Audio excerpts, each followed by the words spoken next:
इस प्रश्न में हम बात करने वाले हैं चीनी बौद्ध यात्री फाहियान के बारे में। अर्थात जो चीन का एक बौद्ध यात्री था जिसका नाम क्या था, फाहियान था, वो किस शासक के समय में भारत आया था। तो चलिए जानते हैं जिस शासक के टाइम में फाहियान भारत आया था उस शासक के बारे में, जिसका नाम क्या है, चंद्रगुप्त द्वितीय। चंद्रगुप्त द्वितीय के बारे में चलिए जानते हैं। एक दोस्तों कमेंट करके बताइएगा कि जो चंद्रगुप्त द्वितीय है ये किसका उत्तराधिकारी है। आपने कमेंट करके इस प्रश्न का उत्तर देना है। तो चंद्रगुप्त द्वितीय के बारे में हम जानेंगे, इसका उत्तर आप बताएंगे कि ये किसका उत्तराधिकारी है, जो कि कब बैठा था, लगभग 380 में राजगद्दी पर बैठा था। राज गद्दी के ऊपर कब बैठा था ये, 380 ईस्वी में ये राजगद्दी पर बैठा था। और इसी के टाइम में जो ये चीनी यात्री था फाहियान, ये क्या था, कहाँ का से बिलोंग करता है, ये चीन से बौद्ध यात्री था जो भारत यात्रा पर आता है। और जो ये चंद्रगुप्त द्वितीय है इसने क्या किया था, चांदी के सिक्के, किसके सिक्के, चांदी के सिक्के चलाए थे।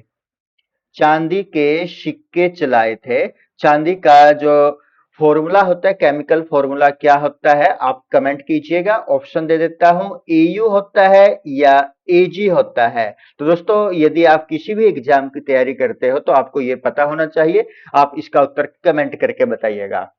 अब चांदी के सिक्के क्यों चलाए थे यहां पर चंद्रगुप्त द्वितीय ने, जब ये क्या करता है, जो शक होते हैं, शकों के ऊपर विजय, शकों पर विजय प्राप्त करने के बाद ये क्या करता है, चांदी के सिक्के चलाता है। और जो ये चंद्रगुप्त द्वितीय है अपने आप को एक उपाधि से नवाजता है। वो उपाधि कौन सी है, यानी कि इसने एक उपाधि धारण की, उस उपाधि का नाम क्या है, विक्रमादित्य।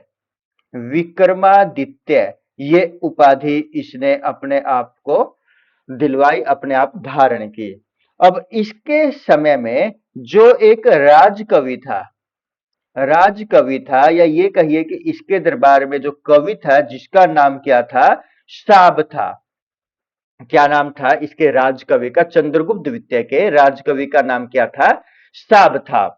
तो इसके समय में जो विद्या के प्रमुख केंद्र, यानी कि चंद्रगुप्त द्वितीय के समय में जहां पर विद्या ग्रहण की जाती थी, विद्या के प्रमुख केंद्र, प्रमुख केंद्र कौन कौन से थे, मुख्यतः दो का नाम यहां पर आता है। एक तो कौन सा है, पाटलिपुत्र, पाटलिपुत्र।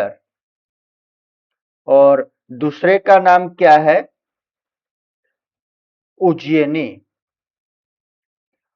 उज्जैनी और पाटलिपुत्र ये जो विद्या के प्रमुख केंद्र है उस समय दोनों के दोनों प्रमुख थे। तो चीनी बौद्ध यात्री फाहियान किस शासक के समय में भारत आता है, आप इसका उत्तर कमेंट करके बताइएगा।